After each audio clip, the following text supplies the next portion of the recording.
Today, I'm going to walk you through how to trim and split your video clips right inside Canva. These tools are super important, especially when you need to cut out mistakes, shorten scenes, or get more control over how your video flows. Let's get right into it.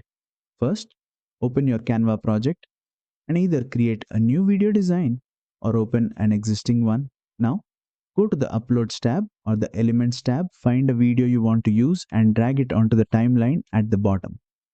Let's start with trimming. Click on the video clip in the timeline. When you hover over either end of the clip, you'll see a double arrow icon. This means you can trim the clip. Click and drag inward from the start or end of the clip to remove the parts you don't want. For example, you can cut off a few seconds at the beginning or remove some silence at the end.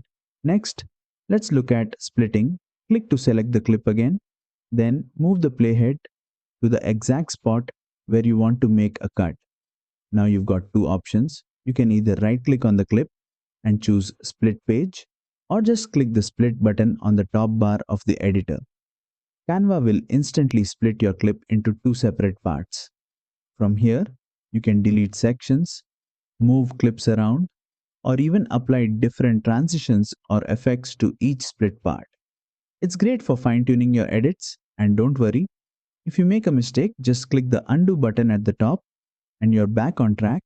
And that's it. You now know exactly how to trim and split your video clips inside Canva. This gives you way more control and flexibility with your editing. If you found this tutorial helpful, don't forget to like, share, and subscribe for more easy Canva video editing tutorials.